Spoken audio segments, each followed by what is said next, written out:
prega per noi. Demetrio Albertini, prega per noi. Billy Costacurte, prega per noi. Hey, Vince! Hey, it's a couple of minutes. I live in my basement, and all of a sudden there's some kind of religious sacrament going on over here. What's up? I was just having a moment with a Madonna because as Milanistas, the only thing we have left is hope and prayer. I guess so. Oh man. Let's go.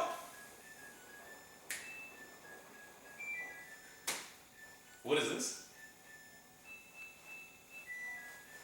That we have the your dryer makes noise like this? Yeah, that's Cari amici sportivi, welcome to yet another edition of Red Card Weekly, where we speak mostly about SerieA, sometimes from international, sometimes from European, and yes, we're not professionals, nor do we pretend to be. One man short today, but always faithfully the two Milanistas with you. We have myself, Vince, nella gioia e nel dolore, Milano eterno amore, da Varnese, and Steve is nel dolore e nel dolore, Milano eterno amore, Polego. Guys, welcome to a new trying to do something interactive with you guys. So as we're going to speak, we're going to interact with some pictures and try to make it a bit more like, you know, that you guys are watching more than like 8 minutes. We do have the whole red card of the week at the end of the show. So why don't we get it started, Steve? Let's get it started with our first game of the week, which we had Il Grande Signor Zanetti. And I gotta say, Steve, as a Milanista, and I even tweeted out, you know, yes, we hate Inter, it's our arch rivals, but for me, I actually felt something to see him on the pitch, coming on from an injury that could have ended any 39-year-old, 40-year-old career. And the script couldn't have been written any better, having Moratti's last game. The game, you know, they played okay, nothing out of the ordinary for Inter, but for him to actually bring up the play, to give it to Kovacic, what a splendid pass to Nagatomo to score the 2-0, and it was Inter's night. Exactly, and it was a good, feel-good story again for Inter. They went through a lot of hard times last year with all the injury, but this is something like we had in the beginning of the show, a little epiphany, where Milan is praying to Madonna for help. Well, it looks like the other side of Milan, the Inter side, the Madonna has listened to them this year, and they've been coming out with some great performances. Mazzari, even though unfortunately sometimes I don't agree with all the yelling and antics on the sideline, has really got this group very, very concrete, and they're a team. And now the foundation of the team is back. His hair is still stellar as always. Stellar. Very good for Inter. I'm very happy that Zanetti is back. Did not want to see him go out like that. He has to go out like a true champion.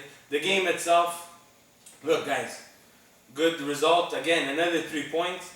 Every week 3 points is very good for them. A loss doesn't seem like it's coming towards them and going to do any damage to this team because they're really, really mentally there. Is it like you know, like in the Champions, the year that led to Inter, that a lot of the games, yes, some of them were won fantastic, but a lot of the games with Mourinho, it wasn't pretty football, but they got it done. That was a special team with a lot of special players. Right? I got it done, but with a lot of special players, and it's easy to get results when you have special players like that. Sure. This is a patched team where they're still trying to find which roles each player has and what time they're gonna showcase these roles. So good for Inter, and let's go next one. All right. So what do we have next after the salute? Let's go with la grande sfida aspettata di questa settimana.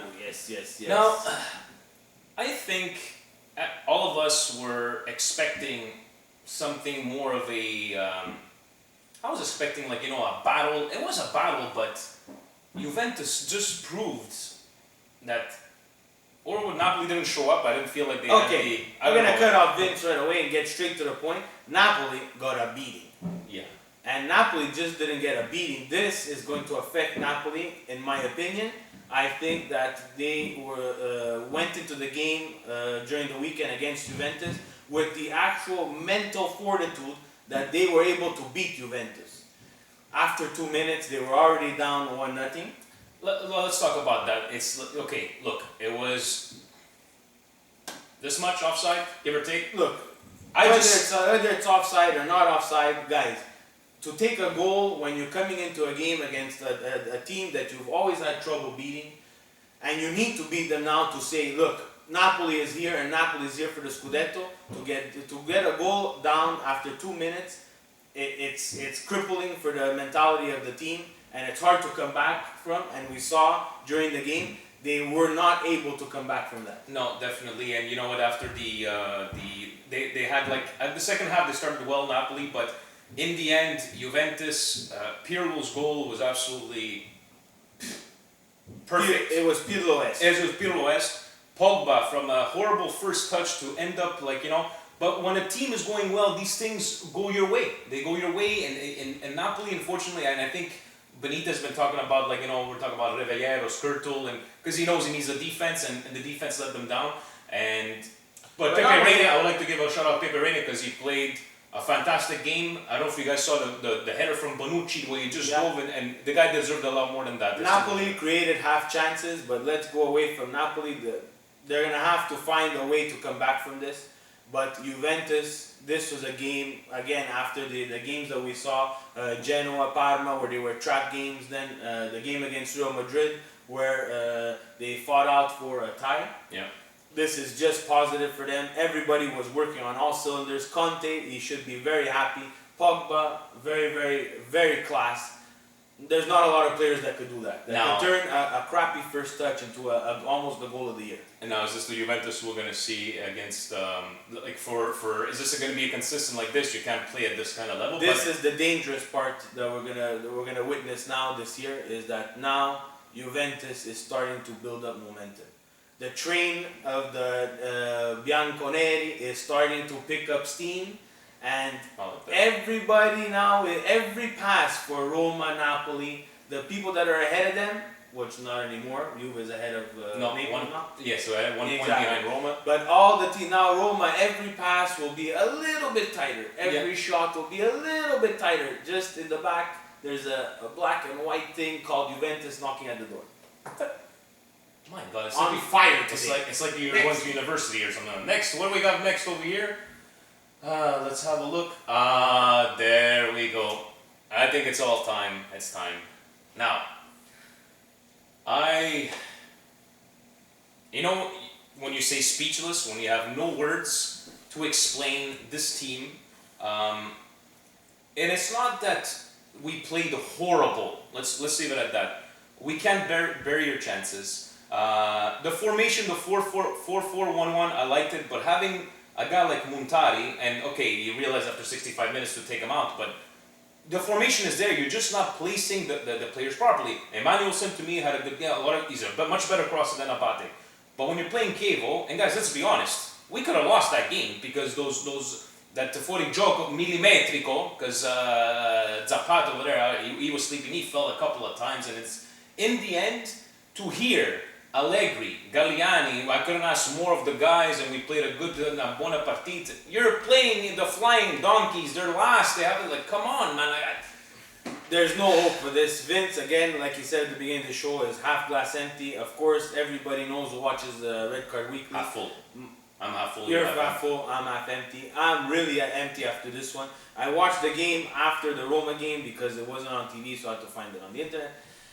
Guys, I disagree with Vince. The 4-4-1-1 is a good formation when you're playing against Barcelona. Wait, why don't you talk to Presidente? Oh boy. Like I was saying, 4-4-1-1, good formation when you're basically have not enough quality to compete in the game and you want to try to scrape out a win, that's fine. But when you're playing the bottom level team of the SerieA, where you need the 3 points, it's time to get a little bit more aggressive. Yeah, There's no point putting Muntari in that midfield on a game like Chievo. If you want to start him, mix and match everybody so that you're a little bit more offensive. In the Champions League, Allegri decided that he was going to sit Mario Balotelli for the good of the team, so he could play the formation that he wanted.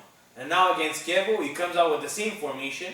Okay, Mario Balotelli was not available, but I'm pretty sure he could have combined a different formation, and I'm pretty sure this man here is not too happy. So whatever is going on in the media where they're saying, oh, we're happy with the team, we're happy with the effort that they put, unfortunately, myself, I take that as a lie. It's impossible that you're happy to have 13 points after 12 games. And Matri, you give him a chance to see. But after the first half, all those chances missed and all right, thank you, just change him out and just put Robinho. At this point, what else are you going to do?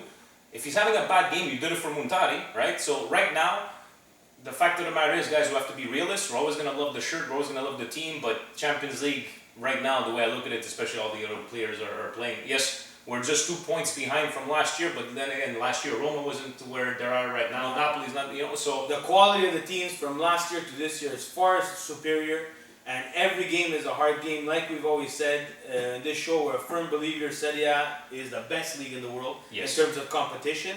It's only going to get tougher for Milan. And what else? Well, another thing that's not helping Milan is all this soap opera going on between Galliani and Barbara and Silvio. Hey, this is not General Hospital or Days of Our Lives. Fix it behind closed doors if you have to fix it. Do what you gotta do and get this team back to where it's supposed to be, and that's at the top. And don't take us fans for idiots. Don't come out one day and say one thing, and then the other day, yesterday, no, andiamo avanti con Allegri. Ho parlato con Berlusconi this morning. Oh, Berlusconi's not good. Don't take us for idiots. Next, just go to the next. What do we have next? Let's see, what's the surprise? Parliamo della Roma. So, I got some mixed emotions from Roma. A lot of from Romanistas. Half of them are like they were pissed off. Half of them were they didn't play bad. And you know what? With four strikers out, you're coming up with a new system with Tridente. I know that Pjanic went up to the front with Lilich, and Gervinho's not playing. And for me, and yes, it's Sassuolo, but did Sassuolo not tie 1-1? Napoli at home too, and it was a bit of a bad luck. But once again, guys, can you ask of Rome? They haven't lost yet, and with a half-depleted team.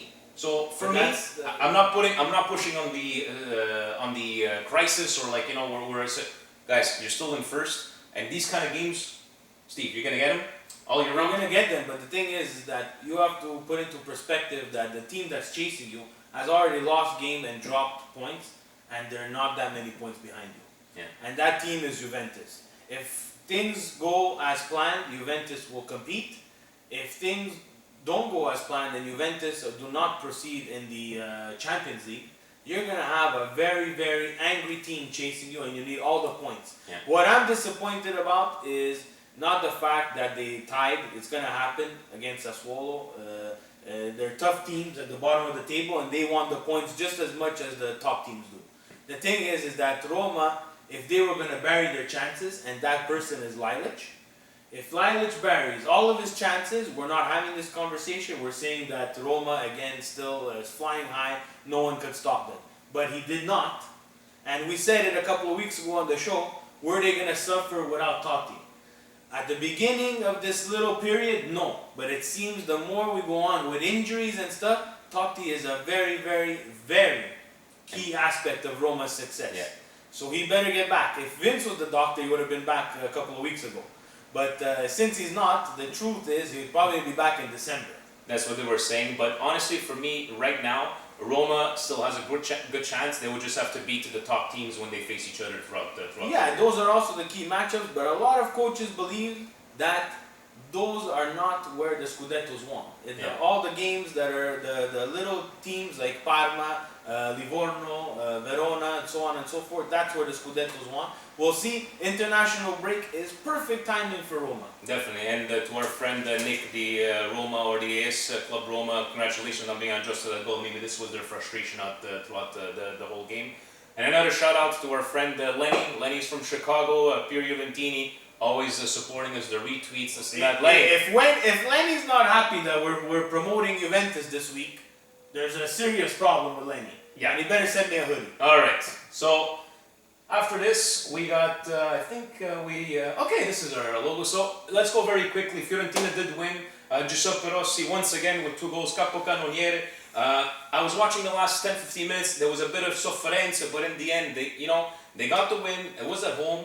And I'm still going back as they keep on showing Mario Gomez, and I'm like, I can't believe this team is still managing to do. And do we give the credit to the players or do we give the credit to Montello? I give the credit to Giuseppe Rossi. Giuseppe Rossi is taking this team by the arm, and he's dragging them up the table. And I remember 2 goals. We spoke about this, and I doing my la mia colpa. Not that I love Giuseppe Rossi, but I thought that I had said a couple of weeks back, I don't see him carrying the team on his shoulders, and I was completely wrong. But Giuseppe Rossi is a workhorse, deservedly to la Nazionale for his call-ups. But right now, even for Montella to take a player like Mario Gomez out of the equation and still, yes, I had a couple of hiccups here and there. He fields the best team all the time. Yeah. It seems like all his changes, he has that touch where all his changes work out. Against Milan, he inserted Vargas. Yeah. And Vargas came out with a lucky goal, but still a goal. But Giuseppe Rossi, guys, no one anywhere could have told me Giuseppe Rossi will be on Fiorentina, and Giuseppe Rossi, after 13 weeks of Serie A, will be capocannoniere with the most goals. I would not have believed them, and if anybody had said that, they either had a crystal ball or they're lying to themselves. Very nice. Lazio, tie for Lazio. They looked better than they have in the last couple of weeks. A great goal by the kid that comes from, I don't remember what they were talking about it, but Diame, if I'm not mistaken. But Lazio looks like, again, consistently tying or consistently like missing that. And somebody brought up something good.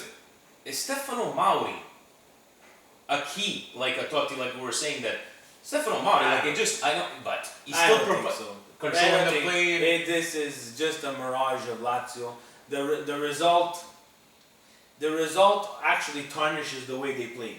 Because I watched a lot of the highlights. By the way, tarnished. Steve, today really? You're on fire. Fire. It tarnished it because they did have some great moments in the game. They took the lead with an incredible individual effort. The guy took the ball from almost the 18-yard box, Lazio's 18-yard box, and he took off with that ball. Just pure pace. They got the goal, they were up, they were very much controlling the game, and then the tie. The guys from the Josta del Gol said it best. The tie really, really takes away everything from the game because no one's going to look like they played better. All the Laziali won't care that they played better. The only thing they're going to say is they had a 1-1 draw. Yeah, exactly. So we've gone through our top 7 teams. We are taking an international break. We will go for right now what are red cards of the week. Steve, would you like to start with yours? You're going to start with yours. My red card of the week goes to Antonio Conte. Antonio Conte, I have never seen a coach celebrate goals like that. I'm sorry, I know you're a pure Juventini, but what's wrong with the little fist pump or to the fans? You have to go running to the guy, hugging him in this thing, and it's like, well, who did you win the Champions League? It's like, I just find it a bit unprofessional. I've never seen, you imagine seeing a Carlo Ancelotti going, you could do a little bit of a Mourinho once in a while, just running up and down the field. But he's there, he's hugging, he's screaming like a madman. This is really Vince's hatred towards Juventus because... If Allegri would do it, I would say the same thing. Because you're professional, you didn't win you won a game against Napoli. Why do you have to make sure that Benitez sees you? Just a little fist bump, Vince, he hates Juventus so much, and I could name you a couple of them. Mourinho against Man City he went and celebrated the fans with the people. Yeah. Di Canio, his suit maker had I think he purchased a brand new house after Di Canio and his little showcase of the English Premier League because every goal he would slide and destroy his suits. It's passion. It's passion to see. I don't like Conte either, but I like the passion. I like it. I think he was exaggerating. That's my red card. That's it. My red card goes to the SerieA players, and I'll give you the offensive SerieA players. You know what, Steve? I'm gonna because obviously we're on a budget, and then we'll shut off the guys. Mine goes to the SerieA players, the offensive ones, because I have to say that since when has it been a crime to take a shot on net? It seems like every single time someone takes a shot on net, there's a player in the box. He's expecting the ball. Oh, what happened to her? Hey, you know what? Go on, Steve. It's all good. The ball. Guys, when someone takes a shot on net, it's to try to score a goal for the team. You're not, as a striker, going to always expect the ball to be played on your foot. I have no idea. What has happened to the game where everybody has become a prima donna and always wants the ball and always expects the ball. You want the ball, go get the ball and make something of that ball. Take it easy. We'll see you next week. Ciao, guys.